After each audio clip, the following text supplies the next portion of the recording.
Bayangkan sebuah kaum yang memahat rumah di gunung, peradaban kuat, arsitektur hebat. Lalu mereka berkata, kalau kamu benar nabi, keluarkan unta dari batu itu. Dan Allah benar-benar mengeluarkannya. Mukjizat nyata di depan mata mereka, tapi yang terjadi selanjutnya bukan keimanan, melainkan pembangkangan. Dan dari situlah azab itu dimulai.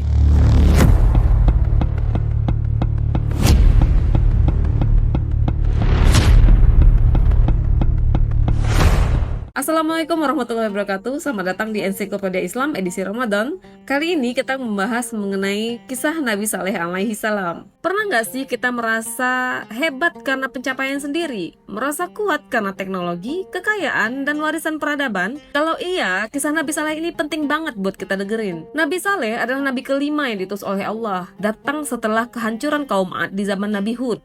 Beliau diutus kepada kaum Samud, kaum yang dikenal sangat maju di zamannya. Kaum Samud tinggal di wilayah berbatu. Di tanah datar mereka bangun istana-istana megah. Di gunung-gunung mereka pahat rumah langsung dari batu. Allah menggambarkan mereka dalam Al-Quran surat Al-A'raf ayat 74. Kamu dirikan istana-istana di tanah-tanah yang datar dan kamu pahat gunung-gunungnya untuk dijadikan rumah. Mereka kuat, mereka kaya, mereka cerdas secara teknik dan arsitektur. Tapi seperti banyak peradaban besar lainnya, mereka lupa pada Allah.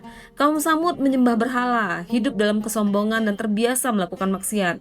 Maka Allah mengutus Nabi Saleh alaihi salam, seorang yang sebelumnya sangat dihormati di tengah mereka. Namun semuanya berubah saat Nabi Saleh alaihi salam menyeru pada tauhid. Allah berfirman dalam surat Hud ayat 61, dan kepada Samud kami utus saudara mereka Saleh. Ia berkata, wahai kaumku, sembahlah Allah, tidak ada Tuhan bagimu selain Dia. Seruan itu justru bikin para pemuka Samud kecewa. Mereka berkata, wahai Saleh, sebelumnya kamu adalah orang yang kami harapkan. Apakah kamu melarang kami menyembah apa yang disembah nenek moyang kami? Mereka ragu, mereka curiga, dan akhirnya menolak. Kaum Samud pun terbelah menjadi dua kelompok. Satu kelompok beriman dan satu kelompok menentang dengan keras. Allah berfirman dalam surat An-Naml ayat 45, maka tiba-tiba mereka menjadi dua golongan yang bermusuhan. Penentang Nabi Saleh mulai meremehkan. Mereka berkata, bagaimana kita akan mengikuti seorang manusia biasa seperti kita? Lalu mereka menuntut bukti. Mereka menuntut mukjizat. Mereka menantang Nabi Saleh agar mengeluarkan seekor unta betina dari batu besar yang mereka tunjuk. Dengan izin Allah, doa Nabi Saleh dikabulkan. Unta betina benar-benar keluar dari batu, hidup dan nyata. Allah berfirman dalam surat Hud ayat 64, wahai kaumku, inilah unta betina dari Allah sebagai mukjizat bagimu. Unta itu bukan sekadar mukjizat, tapi juga ujian. Air dibagi adil, sehari untuk kaum Samud, sehari untuk unta. Dalam surat Asy-Syu'ara ayat 155 Allah berfirman, unta itu mempunyai giliran minum, dan kamu mempunyai giliran minum di hari tertentu. Awalnya mereka patuh, tapi kesabaran mereka tipis. Kesombongan mereka yang menang. Sekelompok dari mereka bersekongkol. Mereka membunuh unta betina itu. Dalam surat Al-Qamar ayat 29 Allah berfirman, maka mereka memanggil kawannya, lalu kawannya menangkap unta itu dan membunuhnya. Setelah itu mereka dengan angkuh menantang Nabi Saleh. Dalam Al-Quran surat Al-A'raf ayat 77, datangkanlah azab yang kamu ancamkan kepada kami. Dan Nabi Saleh memberi peringatan terakhir dalam surat Hud ayat 65, bersukarialah kamu di rumahmu selama 3 hari. Hari pertama wajah mereka menguning, hari kedua wajah mereka memerah, hari ketiga wajah mereka menghitam, dan pada hari keempat azab Allah datang.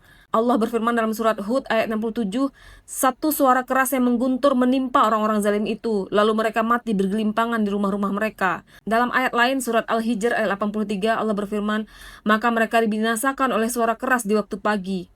Kaum Samud binasa, peradaban batu yang megah itu runtuh. Bukan karena lemah teknologi, tapi karena rusaknya iman. Namun Allah menyelamatkan Nabi Saleh alaihissalam dan orang-orang yang beriman bersamanya. Dalam surat Hud ayat 66 Allah berfirman, kami selamatkan Saleh dan orang-orang yang beriman bersamanya dengan rahmat dari kami. Nabi Saleh kemudian hijrah bersama pengikutnya, meninggalkan negeri yang pernah megah namun hancur karena kesombongan. Dan dari kisah ini kita belajar satu hal penting, kemajuan tanpa iman bukan tanda keselamatan. Teknologi tanpa tauhid bisa jadi jalan kehancuran. Karena sebesar apapun peradaban manusia, kalau menentang Allah Subhanahu wa taala, akhirnya hanya akan jadi reruntuhan sejarah.